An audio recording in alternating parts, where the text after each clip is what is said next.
Hello, everybody, and welcome to the Alien vs. Predator Galaxy podcast, the original Alien and Predator podcast. This regular host, Aaron Percival, aka Corporal Hicks, and joining me, as always, is your usual partner in crime, as you say, Adam Zeller or RidgeTop 21. I forgot RidgeTop. to do themed again. We're Colonial Marines in this one. You're my squad leader, covering the six against alien invasions or excursionists specifically. Yes, excursionists, because we're the best of the best. Damn right. And joining us once again, 2 consecutive podcasts. This is amazing. This is unprecedented in the AvP Galaxy podcast history, I do believe. Is Mr. Leigh Burne, aka HuDaFuk. Hello, yeah, thanks for having me back. This is definitely the first time I have done consecutive podcasts. And we mostly because let's be honest, mostly because we got really into these books and wanted to finish it. Yeah, pretty much. Because the one a year plan just went out the window because me and Leigh were just like, fuck it, let's keep going. These are really good. And again, I ended this one being the same, being like, Adam, come on, hurry up. What do you mean you want to postpone the recording? I want to start the next. Hey, I only wanted to postpone for 2 days because of a scheduling conflict, so don't give me that. It was still too much. That was 2 days me and Leigh could have been reading this thing. Because we were mature and decided not to start in case it muddled our memories. Which is fair. But welcome to 2023. That took me a minute there. It's still that weird period of, is that the right number? But yeah. You guys have a good Christmas? Good New Year's? Yeah, it's pretty low-key for me. Not as big of a family gathering as I usually had, but just did a small little thing with my girlfriend and her sister, and it was a fun time. So had a Christmas dinner, had some presents. I got some alien loot, which is always good. So you know what? I should have said, bring the alien loot. We can have a little show and tell on the podcast. Or 2 of you can. Well, yeah, it's all right. Well, I didn't actually get any alien guff for Christmas this year. But you got immensely drunk, and what did you order? Here's one. It's a bucket. Oh it's yeah, I was reluctant to get the next Marvel Alien collection because they're a lot of money and money's tighter at the minute. But then I got very drunk on New Year's Eve and ordered Alien Volume 3, Alien Volume 4, and Predator Volume 1. So that went well. So you spent 300 quid, pretty much. Not quite. Okay, well, I was thinking about how 80, annoyed. Aren't they? I got them for 73 a pop, I think. Okay, that's not bad. Yeah, they are worth it. They've been good. They are. Yeah, I just. For what you get, they're good value. It's just it's a lot to splash down at once. But I was thinking about it, and I figured if they all sold out and I didn't get them, having got the first 2, and having been saying to myself for years that I would get the comics if somebody collected everything like Marvel are doing, I would have been really annoyed if I'd missed out. So that was why I got them. The only one I'm kind of umming and ahhing is the 4th volume, because I think it's like all the modernish Dark Horse comics that they did. And it's like, yeah, but I have them all in individuals or in their own fancy pants versions on the shelf there. So do I really need volume 4? So they don't have any notable re-releases that haven't been. No, I'm fair. It's got Colonial Marines game tie-in, which and Isolation, right? Isolation's in it, yeah. So yeah, there's a couple in there that are hard to come by. They're pretty rare. Yeah, they're random one-shots from various promo events. Yeah, they were just at various conventions, I think.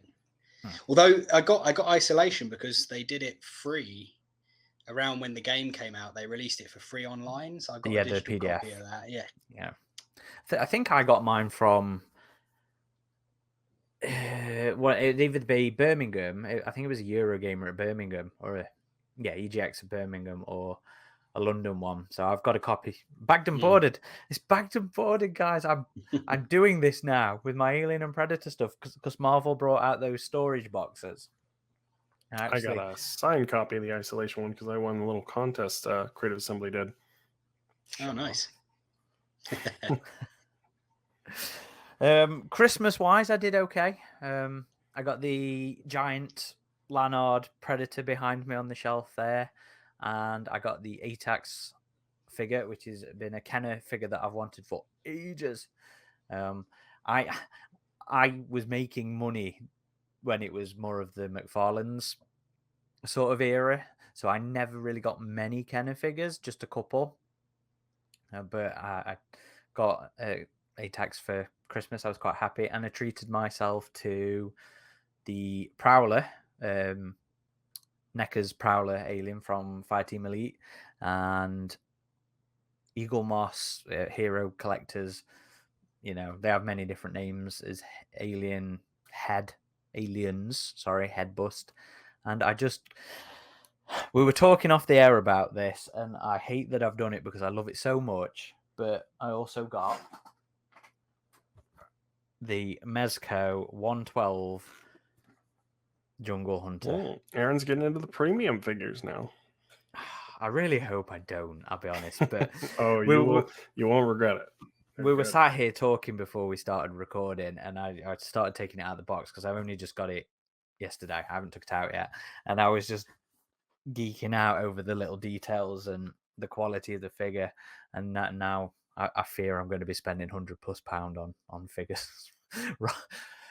I still remember £15 AVPR or Predator's NECA figures. And it makes me bristle whenever I'm spending 50 quid on a NECA figure these days. But damn, that Mezco one is nice, and I am very much looking forward to getting their big chap. But we've already diverted.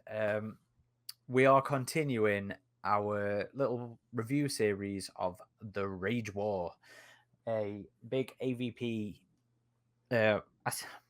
We talked about this last time as well. You know, they're all individually branded books, but it is an Alien versus Predator series. And we are today reviewing part 2, which is Alien Invasion. I'm holding mine up too, just so you know. For our audio listeners, Leigh is shy. He doesn't have his webcam on, so he's just showing off a very lovely picture of him in a suit at the Alien Covenant premiere. What? My camera is broken. Okay. And not Titan's worst cover. Let's be honest. Even though it is more Colonial Marines aliens. It's more Colonial Marine renders, but not their worst. Titan covers tend to be like the 2 that are good and then just the rest. Well, there is some awful as well. Yeah. But yeah, come on, we'll keep pressuring them.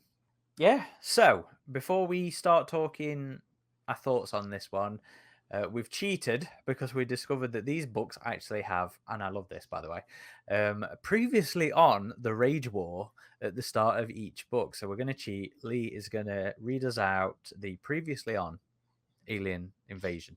And it's a summary you'll see at the start of the 3rd book, AvP Armageddon. So we can't cheat like this for the next book. We should have cheated like this for Incursion and... Does the 3rd one have one? Well, yeah, we're reading from the 3rd one, but we won't be able to summarize the 3rd one. Oh, I see what you mean. Oh, Yeah. I see. I thought you wanted me to summarize the 1st book before we go into this one. No, just read the Alien Invasion part of this as our little... We're trying to cater towards the people that might be interested that haven't read the book, but I loathe the idea of going through it little by little, so I like to do the... normally, I would just read the blurb, but... Yeah. Okay. So a little change in plan. Adam's decided to hog the spotlight, and he is going to be the one reading the summary. So they do have both summaries in here. They have a summary for Predator Incursion and Alien Invasion, but we'll just be reading the one for this book. And yeah, this is an AvP Armageddon, but this is the summary for Alien Invasion that's featured there. Johnny Maines and Leader are rescued by another excursionist unit, and they send a warning into the human sphere. Someone or something is launching an attack with weaponized xenomorphs, using ancient find ship as nurseries. The Rage Invasion has begun. As their forces start taking control of drop holes, their ships penetrate further and further into human space. The attacks are brutal. The Colonial Marine defenders stunned by a series of terrible defeats. After forging an uneasy alliance with the Yautja, or the Yautja, as the book narrator says, scientist Issa Palant is convalescing but quickly Convalescing. that's what I thought. But quickly finds herself drawn into the heart of the conflict. Django and Yvette Tan, seasoned scientists with a grudge against Weyland-Yutani, find themselves hunted by Indies, mercenaries hired by the company. But the Rage War is bigger than all of them, and when Lilia lands on their space station chased by Rage General Alexander, enemies must join forces to protect her. The Rage are sweeping across the human sphere, destroying all forces allied against them. Gerard Marshall, a Weyland-Yutani company man, proposes an unthinkable option: shut down all drop holes to avoid the Rage penetrating deeper into the sphere. This will also isolate billions of humans across the frozen void of space. It's a doomsday scenario, but as more time passes, the closer doomsday appears to be. At the end of book 2, Issa Palant and the Indies are taken aboard a Yaocha. I hate that. You hate that too, right? The Predators. The Indies are taken aboard a predator asteroid habitat where they can study the captured Rage General together. Mains and leaders sacrifice themselves to destroy the Othello, a major blow to Beatrix Maloney and the Rage. But even this might not be enough, because Beatrix Maloney now plans to drop directly into Sol System and take the war to humanity's home. So, much shorter summary than me trying to remember everything that happened in that book. But yeah, what did we think of this one? And also, I suppose this one's directed more at me and Leigh. Memories from when we read it before, and whether any perspectives changed or things we didn't quite remember before, surprises, stuff like that. That's right, because this is my first time that you two are revisiting this trilogy. Leigh, since Adam stole your start, do you want to lead us off with your mini thoughts? Yeah, again, enjoyed it muchly. I always remembered from the first time thinking this was probably the weakest of the three. And I think that's because it doesn't really have like a beginning, a middle, and an end. It's just like I think because it's the second part of a trilogy, you've sort of got the big start and the big finale in the other books, and this is just kind of the bit in the middle. So as much as I enjoy it, it's sort of missing something that the other two have. But there is some great stuff in it. I mean, you finally get to see the Rage unleashing their army on on like a massive scale, and it's pretty epic. Like the big attack sequence early in the book, where they just sort of throw everything they have at this little marine outpost, and it's sort of way bigger in scale than the stuff we normally see in the books. And yeah, it's like I said, I thoroughly enjoyed it. It's another good read. So this is one I had the least memory of, I think. And I think Sorry, that's go ahead. partly. I think that's partly what I'm getting at. It's a good book, but it doesn't. Not as It doesn't sort distinct of. as the other Yeah, two it doesn't parts. have the big sort of memorable sequences. It's just kind of like a series of events in the course of the war without any sort of overreaching sort of narrative or plot progression. Which I don't know. I said I still really liked it, so I probably sound like I'm bashing it, but I'm not. Yeah. But it doesn't sort of progress where like the other two do. See, I was thinking about this today, actually, because on the same vein, again, let me say, I really enjoyed the book. I do. I had memories of it being solid. I thought it was solid this time. Really enjoyed it, to the point where, yes, I just want to keep going and I want to read the next part. And that has been a consistent throughout the first and second of these books. But I think I agree with Leigh in that it certainly wasn't quite as good as the first book. And I was thinking to myself, does stuff really happen? But yes, stuff happens, but it's not quite as. I mean, it's very typical Alien in a lot of ways. You have two plots with two different squads of Marines that are very similar going off at the same. Or, there ends up being different consequences of each one, but it is still very similar. And a lot of the action earlier is we throw a lot of aliens at a lot of Marines. And of course, there are the unique elements to it, like the Rage generals controlling the aliens and directing them, and like the big changes, say adaptations, enhancements, whatever the Rage want to call them to the aliens to make it a little different, but it's not quite as distinct as Predator Incursion was with the things it was doing, or what we'll eventually see in Armageddon. Although I'm now trying to remember if one of the things I didn't really like about the alien control is in this one, but we'll have to talk about it. But yeah, I mean, I dug it. I did. I couldn't quite remember going into this one whether Johnny, Mains, and Leader survived the start of this. They did. They didn't survive the end of this one, though. So that one was a little bit of a surprise because Tim likes to kill people. He really does. And, you know, there's a good 2 chapters of just absolute fucking massacres in this, which are brilliant. I really enjoyed them. But yeah, I thought perhaps those 2 guys, those 2 characters were not surviving the start of this one, but they went out in a blaze of glory at the end. And I'm glad they did, because I think it would have been a bit too much trying to do that cliffhanger, you know, twice, shall we say. We'll talk about specifics later, but yeah, I enjoyed it. It was good. I'm happy to keep going, just not quite as good as Incursion. So, Adam, first time, how are we feeling? So just like book 1, I quite enjoyed this one, but I have to agree with you, Lee. This very much feels like a middle chapter. It doesn't feel like it doesn't feel like as full of a story as we got in the first book, but it does spend a lot of time fleshing out these characters that we were introduced to the first book, such as the Marine captain, the female one. What was her name again? The snow dog? Hallie. Hallie, right. So we get to learn a bit more about her as a character, and a number of the other characters as well, such as Lilia. We find out more about her internal conflict and her past. And we learn a bit more about the Rage, in that not all of the Rage really agree with what's going on. And the ones that don't are kind of being used as incubators for the xenomorphs, which was pretty interesting. But yeah, overall, I really like this one. This is where, all out war is raging now, no pun intended, but and we see these epic battles that we're really not used to seeing in these alien books. And I think Tim Lebbon described them really well here. They're very visceral and brutal and epic.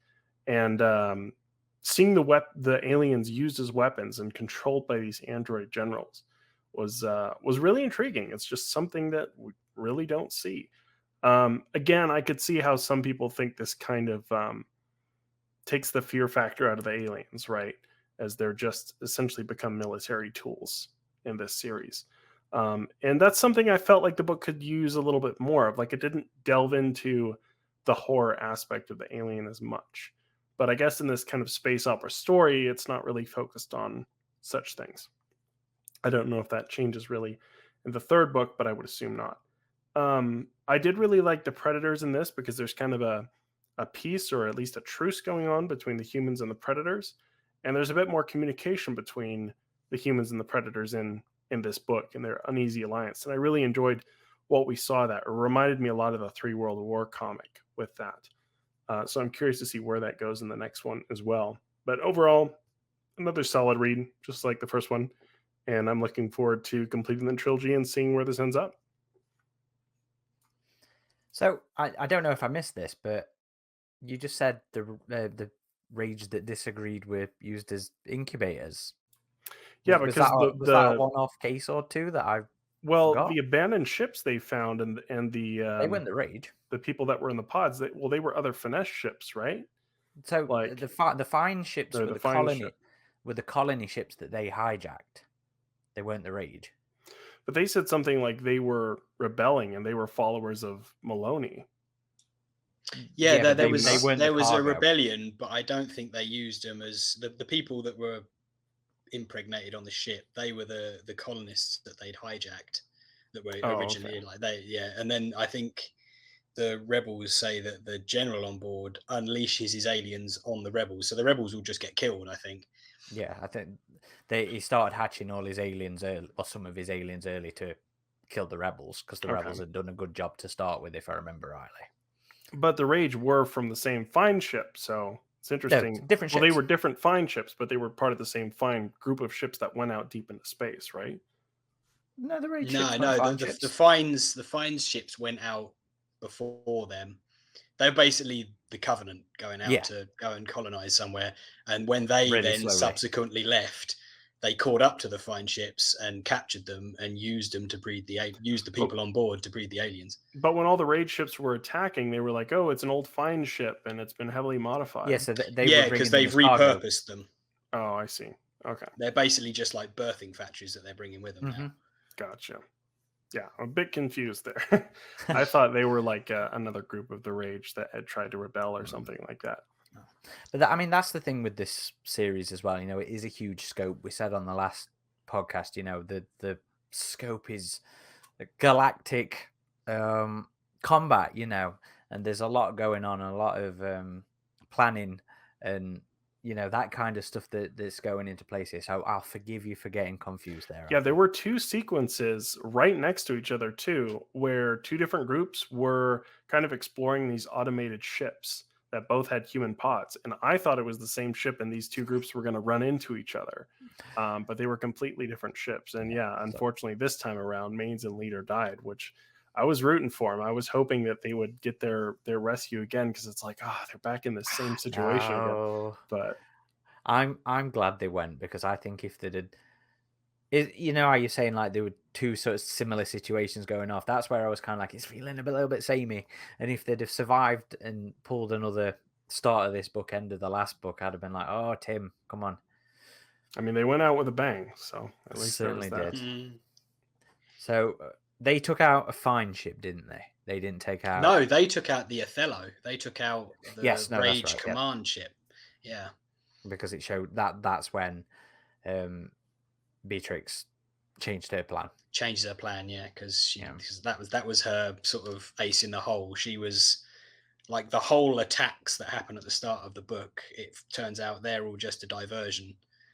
And then the other Rage ship is supposed to sneak to Earth and take out the Colonial Marines command, to basically cut the head off. And but then, you know, the Mains and Co stumble upon it and blow it up. So she has to rejig her grand plan. It really made me wonder, though, like how many Rage individuals there actually are, because these ships seem so automated. And, you know, these armies are just comprised of xenomorphs being led by singular android generals. And we see the Rage leader, Beatrix Maloney, and we find out definitively that she killed the previous leader of the Rage before they had become the Rage. Wordsworth, right? Yeah. Because she, and that's another thing. The book kind of questions like, oh, what's her aim? What's her goals with this? And Lily says, oh, she's just mad. She's just crazy. And yeah, I think we've seen in the real world that sometimes it's just one crazy person is all it takes to start a massive war.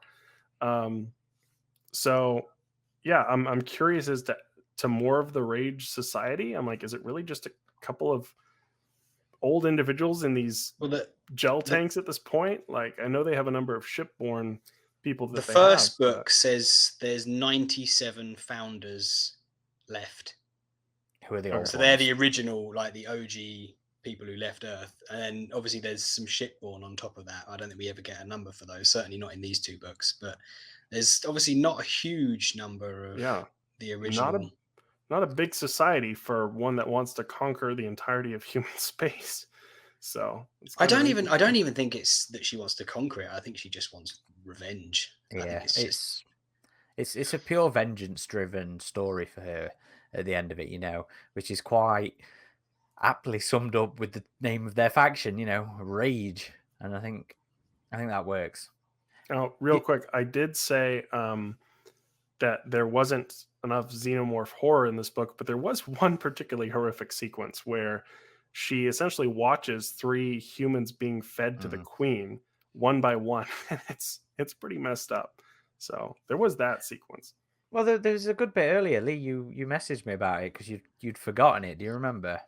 Oh yeah, in the one of the early battle scenes, and there's this just really like there's a few sort of alien deaths in like the books and the films that really stick with you above all the others, and this was one of them.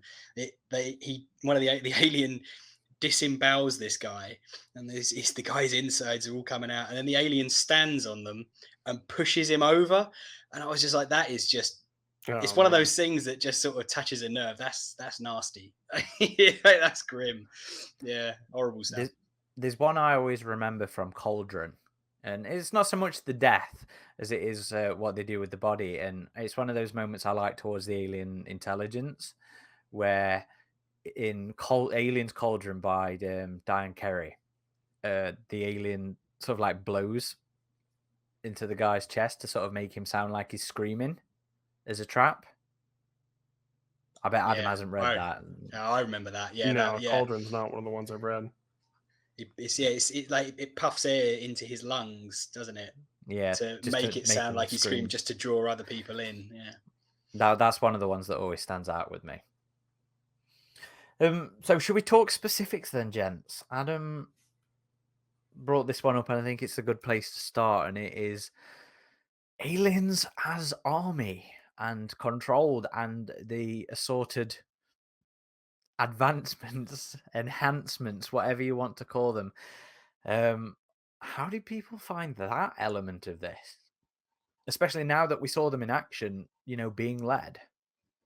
Yeah, we touched on these sort of things when we did the first book about stuff, or I certainly said stuff that I don't normally like being done with the alien happening in these books and being fine with it in this case. And I was sort of trying to think about why that was. And I think it's because these books are set so far out beyond everything else. I mean, it's like hundreds of years post resurrection that it's almost like Lebbon can do what he likes, and it even if he's doing things like that, the alien's literally being used as a weapon, which is normally one of my pet peeves.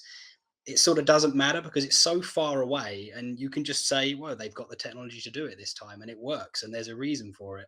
So yeah, it doesn't bother me. Whereas in a lot, any other alien book, it might, but in this, it doesn't. And it is. There's this great scene when I think is it Rommel is attacking the planet where Isa Palant and the others are all stationed, and you've got the aliens swarming all the ground forces, and he just sort of swoops in his ship, just standing in the doorway, just watching this stuff going on down below.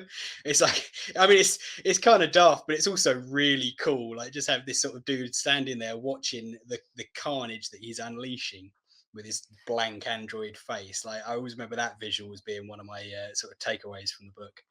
Yeah, I agree with you that one. I think it's very Bond-esque, perhaps in yeah, how it's sort of but super villain. Yeah, it's it was fun. It's fun. charismatic, is what it is.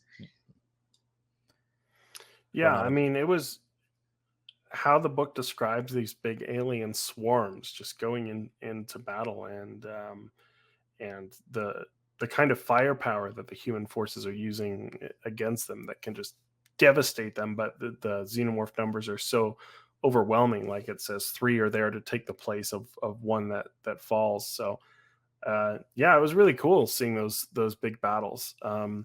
But again, there's no.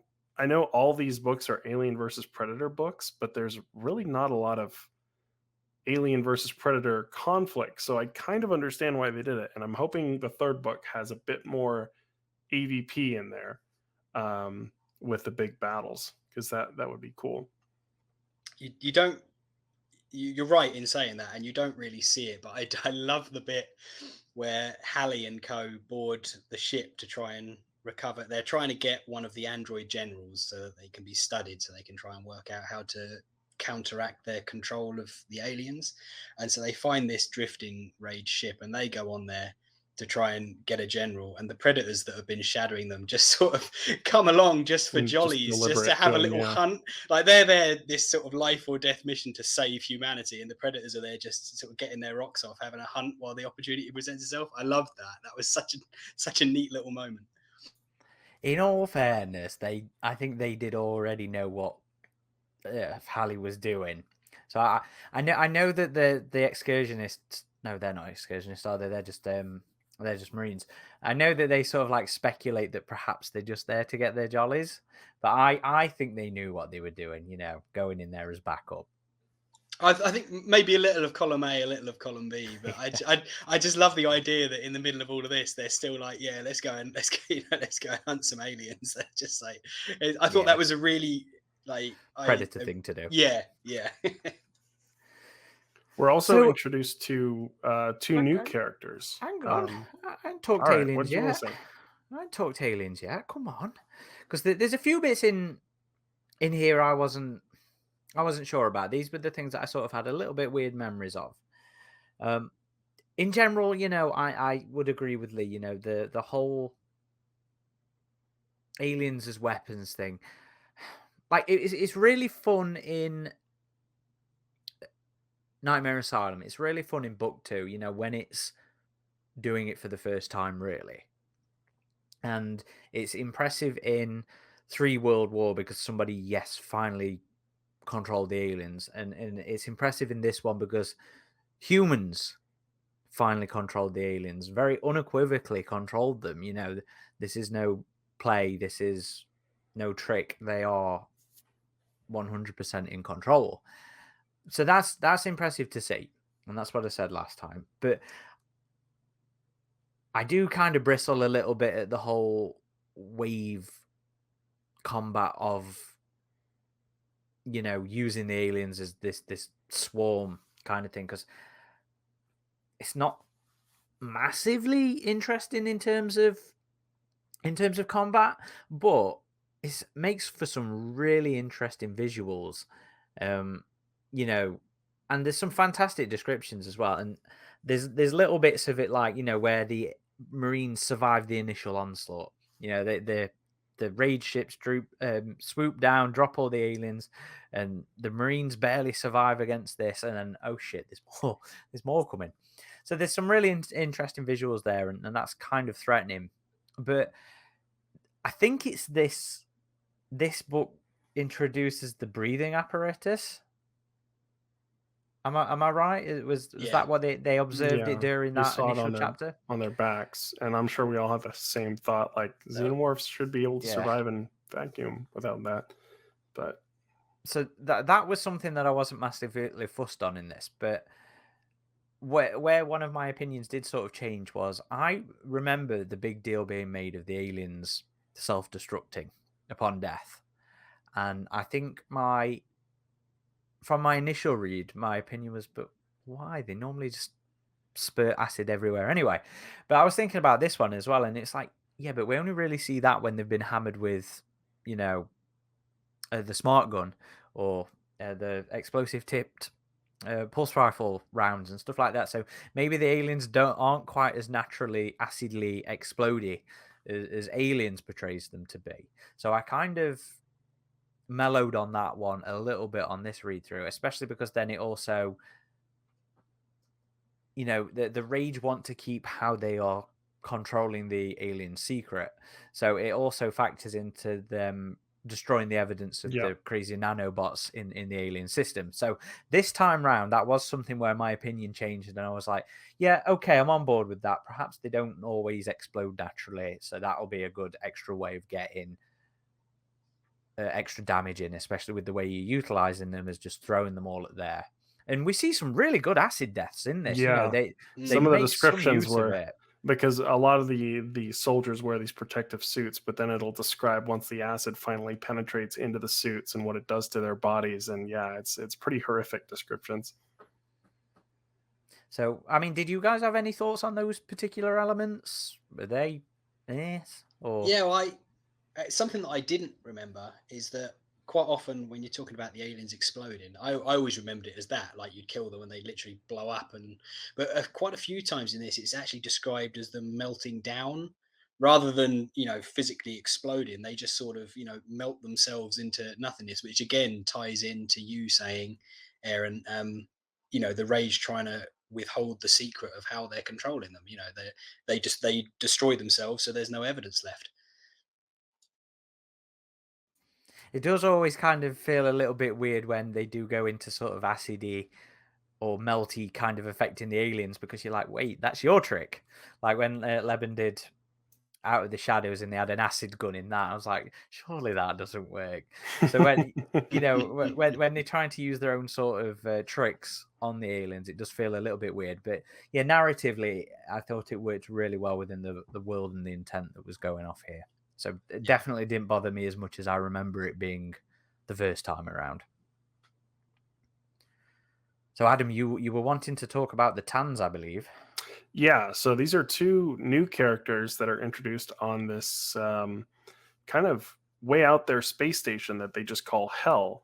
But this space station was really interesting. It was very much, it was previously run by Weyland-Yutani, but it became independent. And it became this place in the outer rim where people went to get away, people of all kinds, and pirates or just explorers, and it had these awesome nightclubs on the station and everything, and so it was interesting seeing this station, which they never expected really anything of consequence to happen there, and then this major point of the war that's going on happens at this station, and these two new characters get drawn into the conflict. And these characters are in their 70s, and they're pretty spry for being in their 70s. And it made me think, oh, I guess people just survive a bit longer in the alien universe with medical tech, or I mean, technically, in the alien universe, Peter Weyland should have made a cure for cancer by now, right? So, yeah, it makes a point of saying they're healthy for their age. So, and I thought they were good characters too. These were ones I did actually remember, and I was kind of waiting for a lot of the book for them to show up, because I remember quite liking Tan actually, and it's interesting because they're not quite the alien experts that like ISA is for the Predators, but they are they are the series as alien experts, and they have a very interesting life on the run kind of aspect to it that I really enjoyed. You know, they are, because I mean the first book kind of talks a little bit about, you know, anti-Wayland sentiment, you know, the terrorist groups that they blamed some of the initial rage, you know, attacks on, and then we finally get, they're not really the same, you know, but it's the sentiment, because these guys were on the run for going after Wayland, you know, for their part they played in their son's death. I do think they have a lot more to do in the next book, because it's kind of like when Hallie was introduced in Incursion, where she didn't get a great deal to do to start with, but then like she and her squad in this one have a lot of meat, you know, a lot of character work going off in this, especially towards the end when they basically mutiny. Well, you know, go AWOL, sorry. And that surprised me. I did not remember that setup when the Weyland-Yutani scientist, is it McKeevan? Milt McIlveen. When he takes a knife, I did not remember that. I think I actually said there, I was like, holy shit.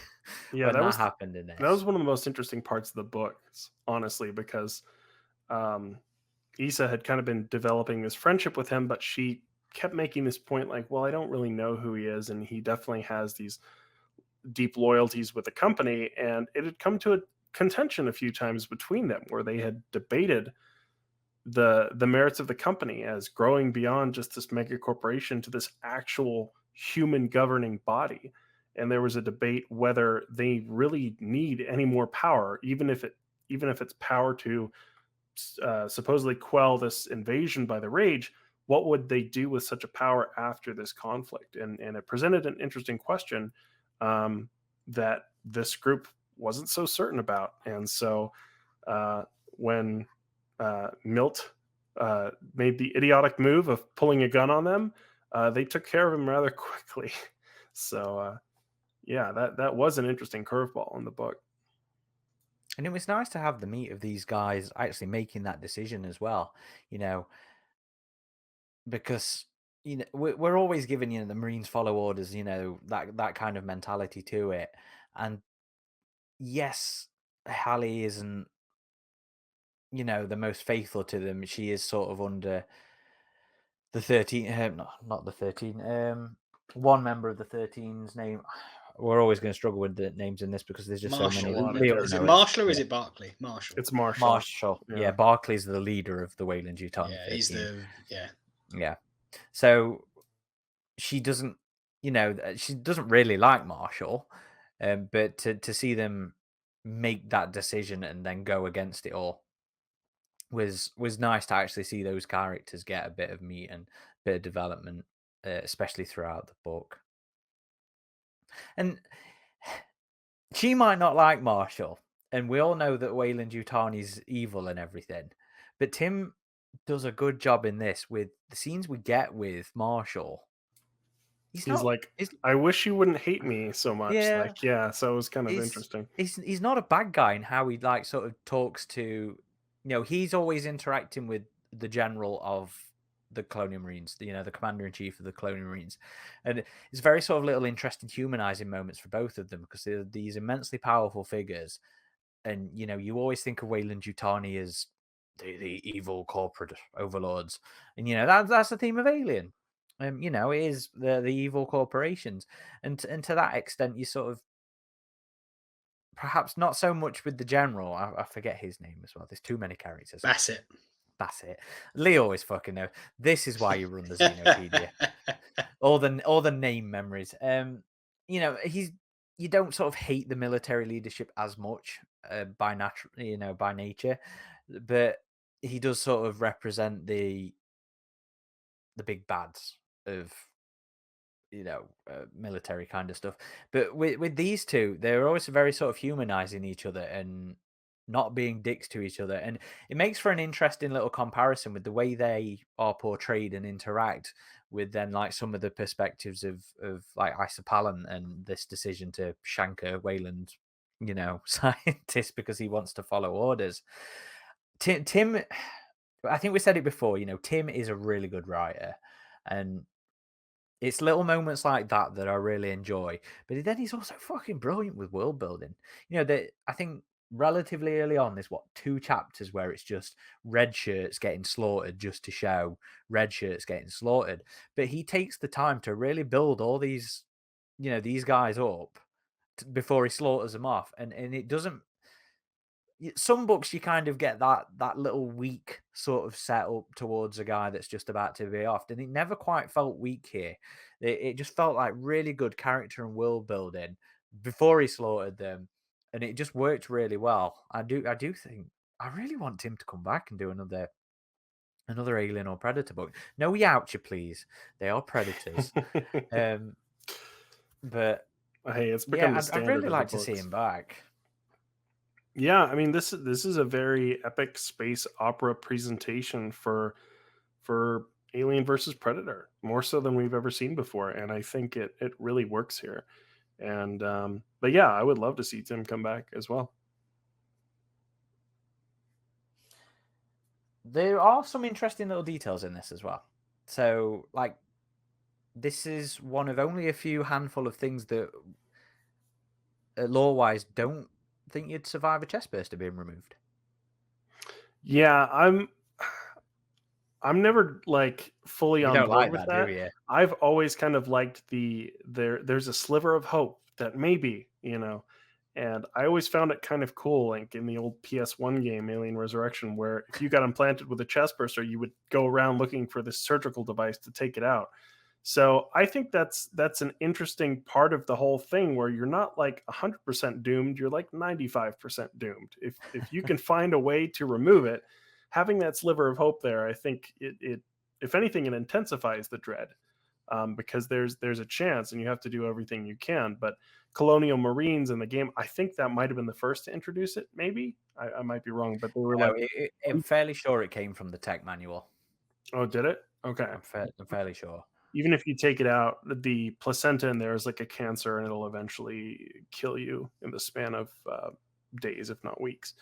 But yeah, as far as just like personal lore preference, but again, I mean, we see little lore differences all the time between something with this big of an expanded universe. So things like that, I can just kind of look past personally. I just imagined you raging. It doesn't make me rage. It's just one of those things where I'm like, I prefer it this other way, but okay. So Any thoughts on that one, Leigh, or is that just not something that bothers you? I've always liked the going way back to Aliens magazine. The idea is also something Alex White played with in the books they wrote.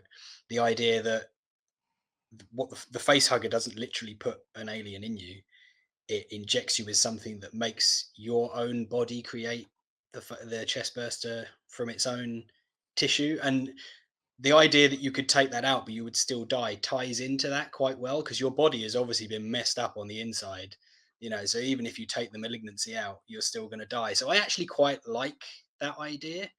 But it's not a bugbear of mine or anything, but it's an idea that I quite like. It wasn't something that annoys me or anything. It's one of those little moments that I find interesting. And there was another moment, speaking of like the young aliens, there was another moment in this that I thought was, okay, that's cool. Was when, this is where I completely confused which group of characters was doing what. But I think it was Johnny Maines and his group of people, Yeah. the other excursionists.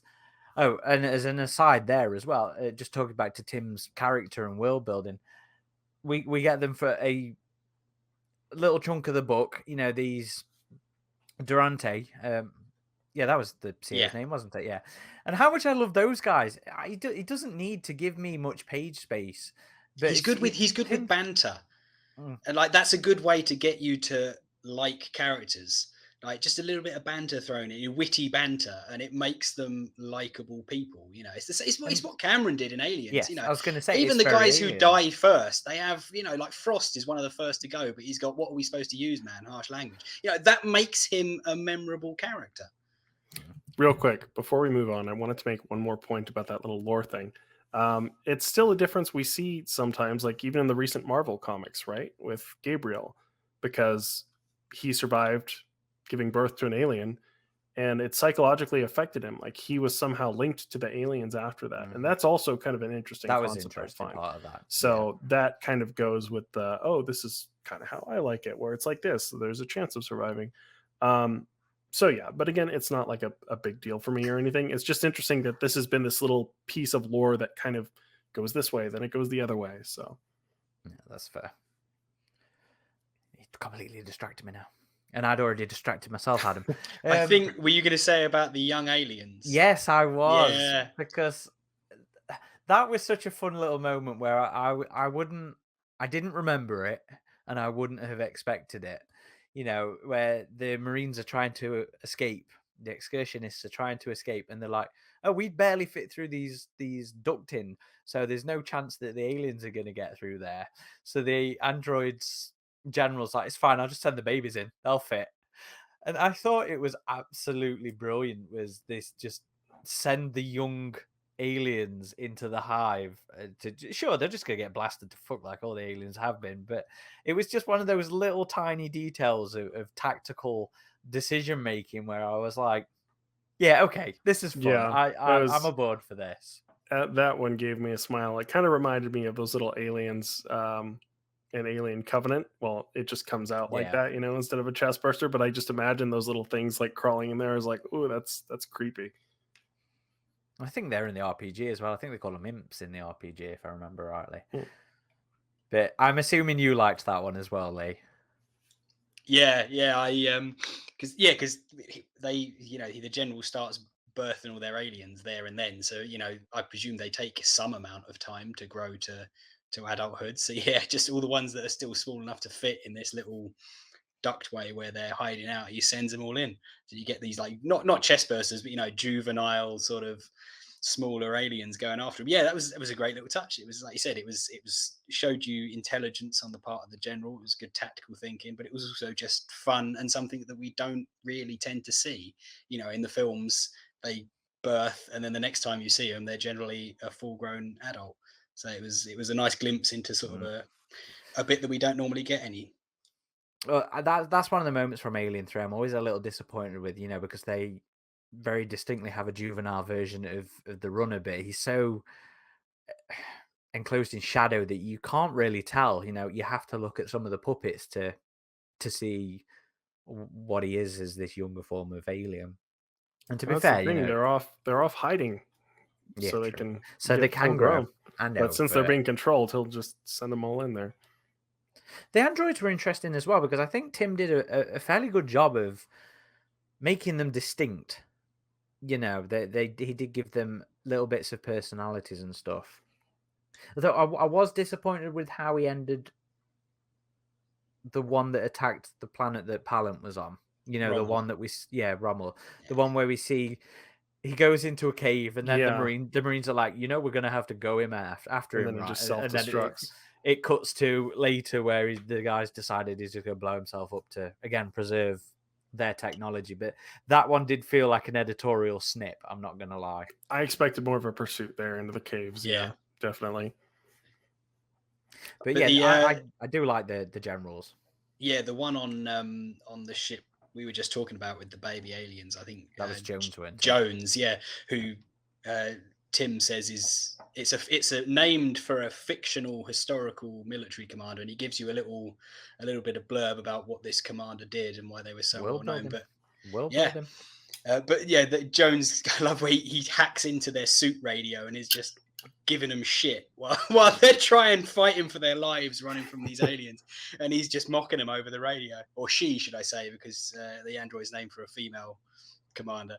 Just rubbing salt in the wound. And again, it's character, it's charisma. It makes them charismatic.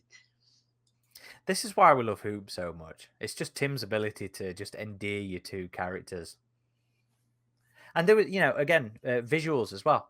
The fine ships, and I guess the Othello had some in as well, but like the visuals of these different cryo units, because they were described as like these sort of grotesque trees that, in my mind, were a little bit more Matrix than perhaps. Yeah, I was going to say they brought up some Matrix vibes.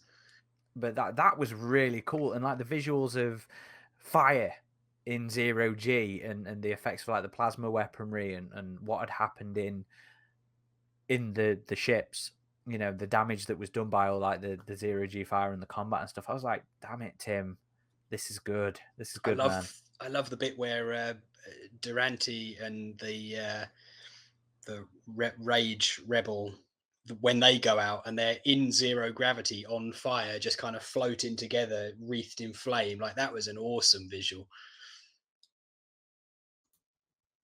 I would like to see, we talked last time about the potential of an audio adaptation of this, but I'd actually be quite interested to see a comic one, just to see how some people would like try and tackle things like the phase. Oh, we got the name of the phase in this as well. The weird goop alien builder creature that goes around building just other dog alien stuff, improving all the Rage ships. Yeah, and they just let it do its thing. But it keeps kind of alluding to the importance of the phase. And so, again, I wonder how this is going to play into the third book, because we've had 2 books now describing this thing that has been largely responsible for the technological improvements of the Rage ships. But it's just this mysterious thing that they just let creep around its ship and improve everything. I love the idea of it. I think it's brilliant because, we tend to... We always ascribe a lot of the biomechanical to Alien because it's part of Giga style, but we don't always get to kind of see it. And the idea of the phase literally growing technology, extruding technology, it was something Tim sort of talked about when he first introduced us to the dog alien, and it looked like their ship was grown. To actually see it more in action, to see it more of a part of this particular narrative, I think it was a really nice tie into that alien vibe, and actually get to experience it. That was great. I really do love the phase. Any other points that you guys had on your minds that you wanted to talk about with this one? The book has 3 nightmare sequences, so that was kind of interesting. It opens with a nightmare sequence. I remember Pallant's. I can't remember the others. Lilia has Johnny one. has one. And Lilia has one. Yeah. Which it's interesting, since Lily is an android, it goes into more about she just can intentionally decide to sleep and have these dreams. And so it's part of her goal to being more human. And she talks about that, how the older she's become, the more human she's become. But then there's also you know what, I thought about this and I meant to write it down because I can't remember what part it is. But then she also talks about a part later on where she has to remind herself that she isn't human, and that's a comfort to her. And I can't remember what it's in reference to, but I remember it sort of sticking out to me because I was like, yeah, but that's not your jam. You don't like to remember that you're not human, and that's going to bug me now. Yeah, This is she what has I get for listening while I'm driving. I cannot write notes. Yeah, she does have a bit of a back and forth. I remember in the first book when she's getting tortured, and she says that when they're built, they have to decide whether they want the ability to feel pain or not. And she decides that she wants the ability to feel pain because she wants to be more human. But then when she's getting like the shit tortured out of her by the predators, she's thinking like, you know, why didn't I just take the no pain option, you know? And but then as she's thinking that, she's hating it because it's reminding her that she isn't human, that she's a robot. So yeah, there's an interesting sort of duality there with her. I really like her as a character, actually, and it was great to see her interactions with the predator who captured her and tortured her, you know, Hishori. And that was such a fun chemistry between the two as they was going on through this book that I'd kind of a little bit forgot, but I was really enjoying. I really like Hishori because I didn't think she was overly, you know how I hate this space samurai kind of bullshit that Perry did. Lebbon doesn't fall into this trap, and I just really like it because she seems more. Hishori seems a bit more three-dimensional. Yeah, in they her still have that decision kind of making. they still have that kind of predator attitude, but they're not like over the top about it, you know. Yeah, they're not Klingons. They're not space samurais, and it's why I never quite minded him calling them the Yautja because he didn't use that culture. You know, they are not the Yautja from Perry's books. It's just again because Perry Lebbon thought it was a cool name. I'm sorry, Tim. I'm never going to forgive you for that one. But the portrayal of the predators in this, I thought, was much better, and it sat better with me. You know, it wasn't on the nose kind of thing, and they were very competent in this book as well. You know, that was a complaint we had in the last one. They got mowed down a bit more, but in this book, you know, we get to see the predator ships joining battles against the Rage. You know, they saved the humans a couple of times in this book, and you know they showed up on the Othello, and they were the ones that captured the robot, the synthetic general. You know, the predators are sort of on the periphery of the story in this one, but when they make their presence known, they have a real big impact. Like the moment where it was leading them to the predator asteroid habitat, I was like, this is so fucking cool. Yeah, for sure. Because it's like, oh, we're going to a predator science lab now. This is going to be awesome. And so that's another thing I'm looking forward to the next book. But yeah, the interactions we had, the social dynamic between Lilia and this female predator was really cool. On top of the interactions we got with Issa and the predators and her kind of desire for there to, she says like, I want humans and predators to fight alongside each other after this, like in the future. So she wants this truce to go beyond this war, but given what we know about the predator's tendencies, how realistic is that? I guess I'll find out. While we're on the subject of Hishori as well, I'm going to doff my cap to Tim because he doesn't stick boobs on the female predators. Like we don't even definitively know that Hishori is female. Lilia just from her interactions with her decides that she sounds like she's female, but she can't tell. It just looks like another predator, and that's one of my pet hates is the sort of voluptuous female predator look. And I like the idea that you can't really tell. You know, there's not a lot of dimorphism there. So fair play, Tim. I appreciate that. Yeah, this was before Hunting Grounds made the boobs canon. So, but I mean, let's be fair. The boobs has always been maybe not officially. Well, no, Perry gave them boobs, didn't he? I think Perry gave them boobs. And it's always been something I've disliked as well. I forget which of the old authors talked about it. It might have been Shirley. I can't remember. But one of the old authors from the DH Press era, said that Dark Horse had a guide, a universe guide, a franchise guide, where they said, by the time you're close enough to know what gender a predator is, you're dead. And that was always the way I liked it. So I'm completely aboard with Leigh, and I do very much like that interpretation. I'm never not going to think that just slapping tits on a predator is anything other than lazy character design. I'm sorry, Ilphonic, I hate it. I hate it so much. So yes, thank you, Tim. Thank you very much. The connoisseur's depiction of female predators. Yeah. Something else, it was something we touched on in the last one, actually. We mentioned the similarities between these books and Mass Effect. Anyone who has played Mass Effect 2 will recognize the space station Hell that RidgeTop mentioned is Omega from Mass Effect 2. The similarities are so obvious. And again, it wasn't something that bothered me. I could see why people might be bothered by it, but there's a lot of very interesting and quite obvious parallels between the games and these books, which is fine because I love the games, so I'm quite happy to see that kind of stuff in here. But it was I'd forgotten about Hell when I was reading this, and off the back of our conversation about it last time, when I got to that bit in the book, I was like, how did I forget this? Because it's perhaps the most blatant similarity between the two that crops up in the whole trilogy.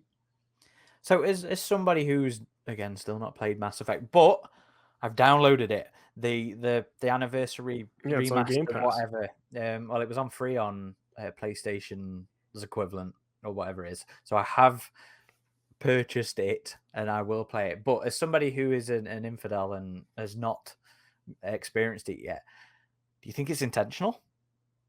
All the similarities? Do you think that Lebbon is very... I don't know, but I would be interested to find out. I mean, if it is, like... Are we going to have to tweet him? It definitely reminded me of that. Yeah, I'd be really interested to find out, because it's either a big coincidence or he's a fan of the games, which is fine. Like I said, it wasn't something that bothered me. It was just something I noticed. So yeah, I'd be interested to know. Yeah, we'll just tweet him about it.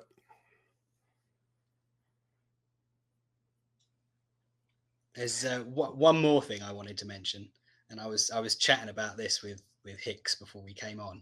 The Rage generals are all named for historical military commanders. You've got Alexander the Great, Rommel for Erwin Rommel, and there's one mentioned at the end of this book who then goes on to be a big character in the third book called Mashima, and I cannot for the life of me work out who they are named for, and it's been driving me mad. So if anyone out there listening has any idea who Mashima is referring to, I will send you some cornbread if you let us know, because I really want to know. It's proper bugging me. So yeah, if anyone has an answer, I would really appreciate it. Gold star for you. So get those tweets in, get those comments in, give Leigh those suggestions and earn that goddamn cornbread. Though I have to say, Leigh, have you had any? Because it's not a thing I know of over here. Just to legally cover myself here, I'm not actually going to send anyone cornbread. I still want to try. I hate corn, but I want to try it. We have some good cornbread in the States. I've had a corn dog, which, as I understand it, is just cornbread round a hot dog, and that was pretty good. Okay, yeah. I love corn dogs, so I guess maybe I will like cornbread then. Yeah. Any other little elements or specific bits from Invasion that you guys want to talk about? It's just cool. I wish I would have read this when it first came out. I just should have, because it's cool to see Titan do these trilogies, right? Like we had, well, actually, this is the most direct trilogy I think they've done, because the Out of the Shadows books were more loosely connected than these. This is like one overarching trilogy story. Yeah, I was going to say even more so than the first Bantam trilogy. Because they were a trilogy, but they were sort of individual stories. I think this might be the only time we've ever had a trilogy that flows so seamlessly from it's one. A part one, part yeah, two, like part you couldn't just pick up Alien Invasion and read it. I mean, you could, but you wouldn't get half as much out of it as you would if you'd read the first one and then read the last one. You know, it really is one complete work. Yeah, they just released this really thick Out of the Shadows trilogy with all three, so they should do the same with this one. Have it be like AvP, the Rage War trilogy. It would make more sense with this, because the other trilogy, River of Pain, really had sod all to do with the other two. No, yeah, exactly. So whereas this really is, whereas this is, like I said, it's a continuous work. It's one whole complete piece. Mm-hmm. Completely agree there, and it's far better than what they're attempting to do at the minute with the, Christian from Perfect Organism, I think tends to call it the RPG trilogy. So definitely been their more cohesive attempt at a big crossover like this. Having a single author undoubtedly helped with that. Oh yeah, because I prefer it. I prefer it over Dark Horse's. All of Dark Horse's attempts, I think, things like Xenogenesis and Fire and Stone. I think this has been more satisfying than all of those. Although I bet Leigh hasn't read many of those. What about you, Adam? Yeah, I mean, it's interesting to just see a story in this universe so far into the future, the late 2600s.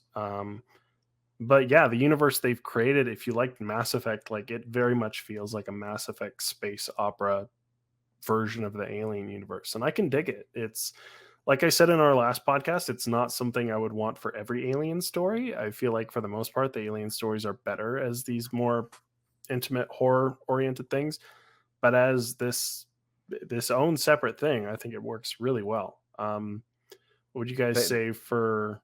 Well, but more compared to the other big events. Yeah, if we're comparing it to if we're comparing it to 3 World War, which again was a bit disconnected because they took place in like different time periods. Well, I'm thinking more Fire and Stone, Life and Death, rather than 3 World War. I mean, I'll have to see how it ultimately ends up with the third book, but so far, yeah. I feel like Fire and Death and Life and Stone were a bit convoluted and crazy, and this feels a bit more focused. So yeah, I would definitely say, as far as like larger event, multiple stories is one thing, this is one of the strongest, if not the strongest, we've seen. Leigh, you did take a breath. I'm sorry I cut you off. What were you going to say?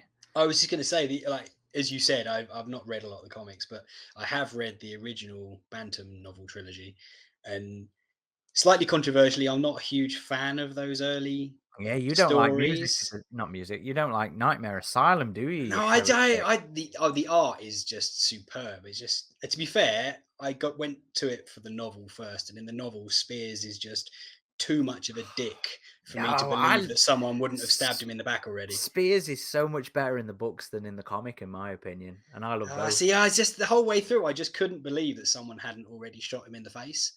Yeah, but the whole point is everybody's so scared of him, Yeah, but he's just one guy, and there's 50 Marines, and any one of them could be fed to an alien for not shying up their shoelace like at a moment's notice. He wouldn't have survived. But anyway, I digress.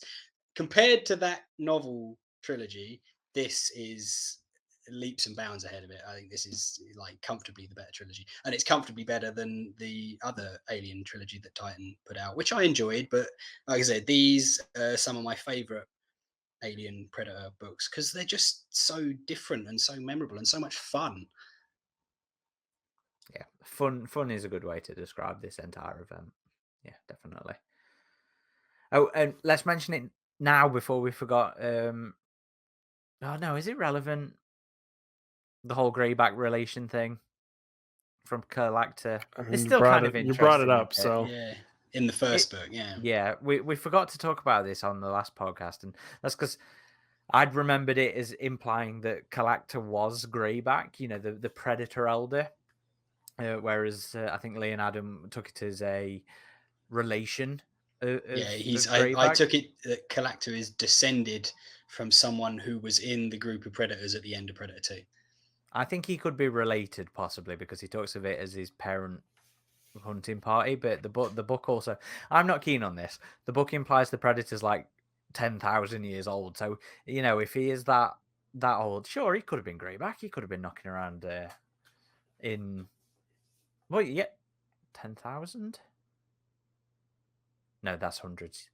Yeah, okay. No, I'm completely overestimating there. This guy's old. I don't like it. I don't like the idea that the predators could be around that long. A good couple of 100 years, sure, but not 10,000. That's a little bit of predator biology stretch for me, I think.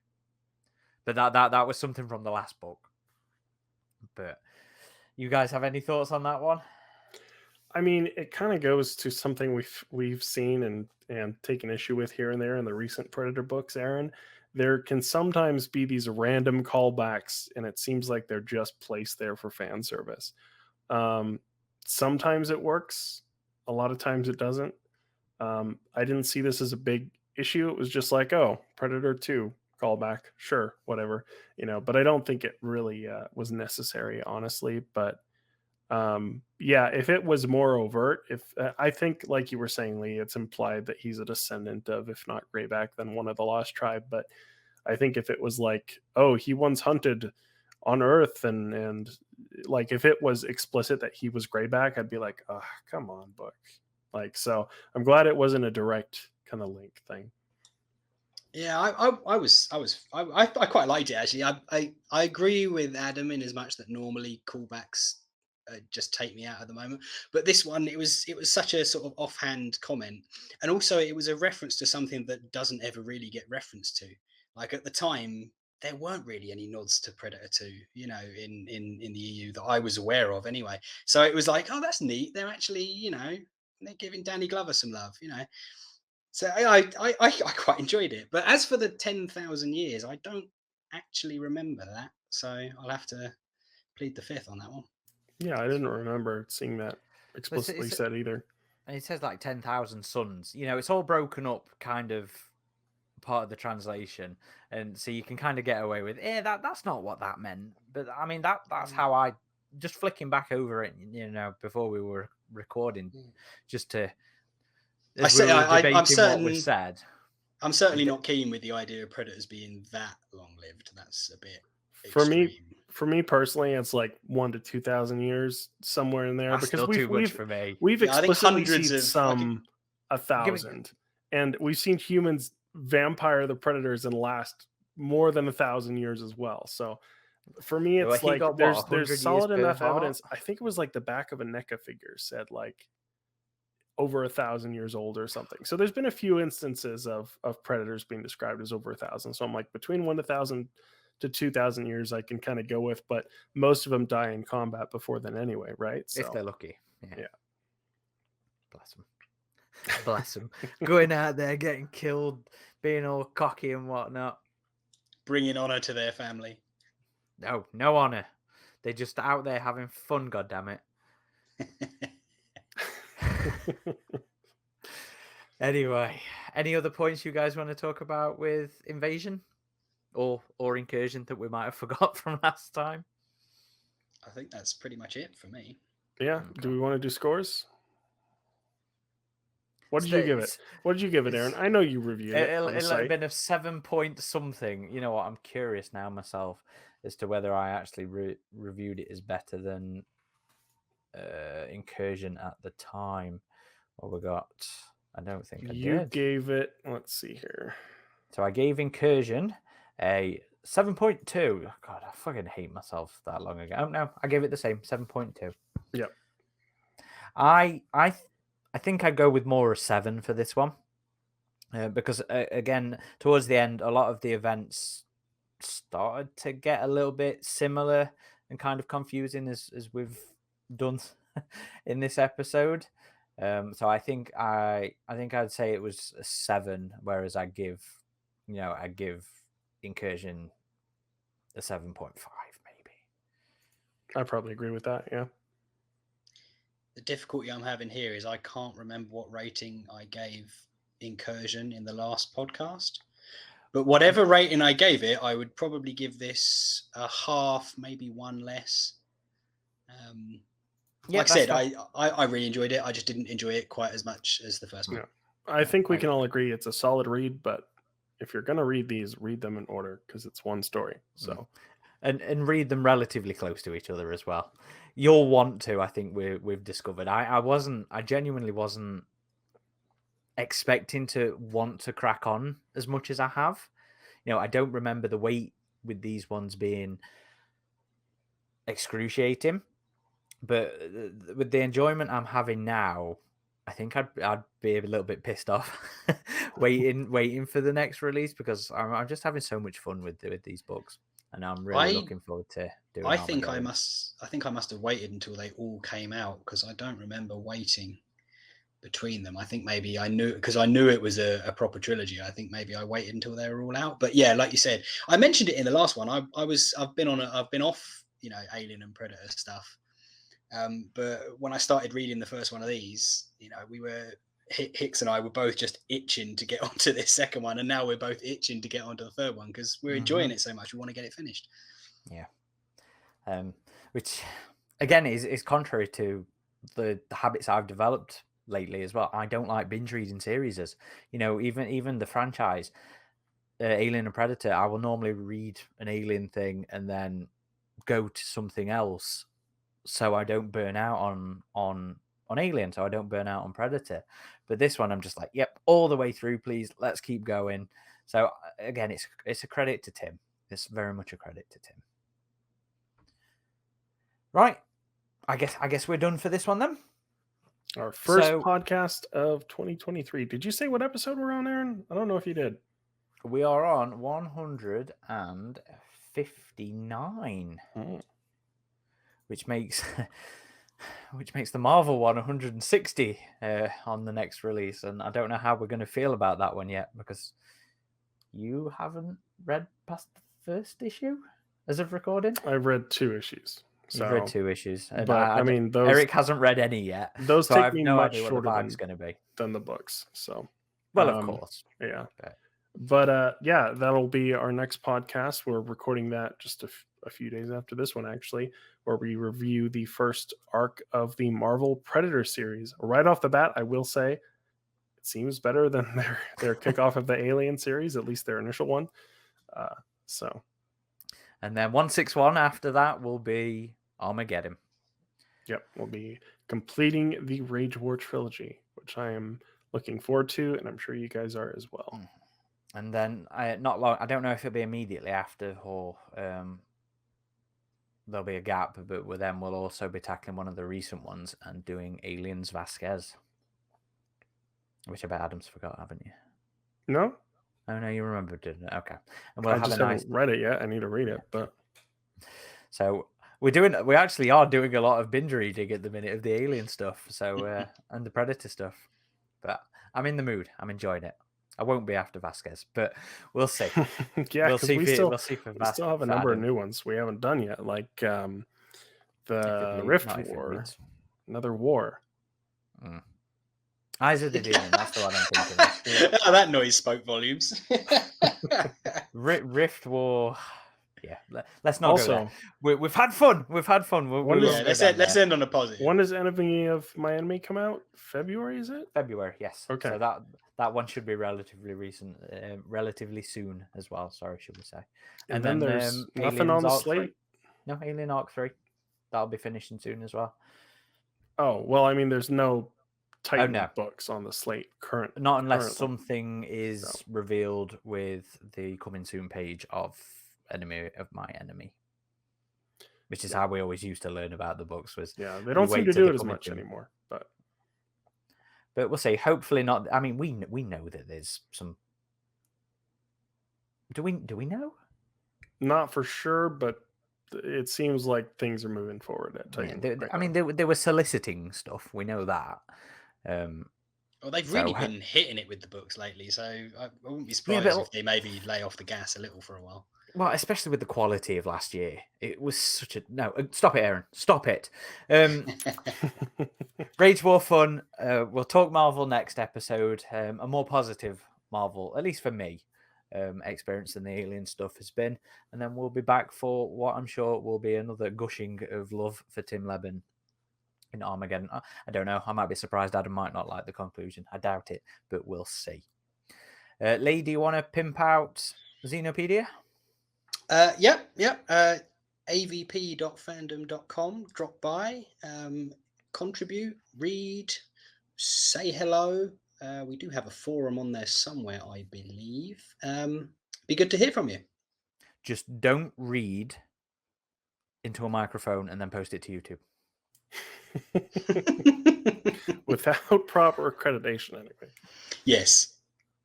Sorry. Yeah, I say By all means, use us as a resource, but please do give some credit. It's not just me. There's a lot of people that contribute to it, and it's not very nice to see other people using your work. Indeed. Adam, what about us? Well, you can find us at avpgalaxy.net, and you can find Leigh there as well.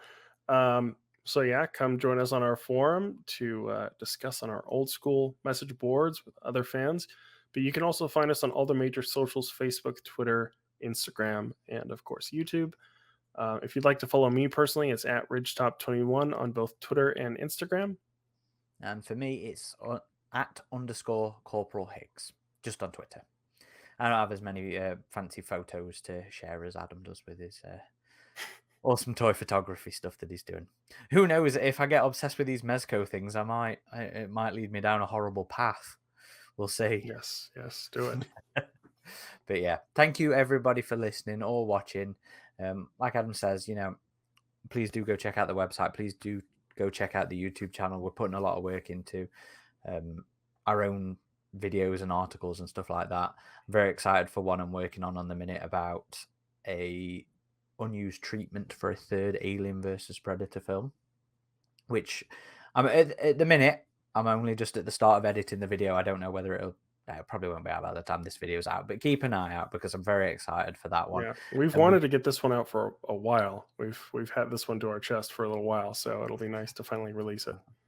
And it sort of started me down a bit of a rabbit hole because I'm there with Adam like, we should do more lore stuff, but I keep doing alternate film stuff. So I've already started writing what if Dutch had been in Predator 2 kind of thing. And then I'm also like, we've got that anime one slightly under the shelf that I need to get going as well. So we have lots of unused concept things to talk about that I'm very much excited to put out there for everybody. So yeah, please keep an eye on the website. Please keep an eye out on the YouTube channel for those pieces. Yeah, I expect it's going to be a busy year for us moving forward, especially if filming actually kicks off with the new Alien movie. But yeah, we have a lot of things planned ourselves as well. So stay tuned. Nice. The community place. If you're listening to this and you haven't really, joined in with some of the other bits and bobs, something we're going to try and do this year is more community events. We did one on the live stream. We've got another one this weekend, but we're also going to try and get semi-regular events in that aren't part of the live stream where we just get together. We all get in a Discord channel, and it's going to be so much fun because how much fun was that cloning night? That was great. We were like wondering if we would get full lobbies, but we did, yeah, and it was a fun time. So thank you to everyone who joined us on that, and also thank you to our YouTube subscribers. We just finally passed 13K, so again, we really appreciate your support. The little YouTube channel that could. We're trying. Anyway, thank you everybody. This has been Corporal Hicks, RidgeTop, and who the fuck am I? Signing off.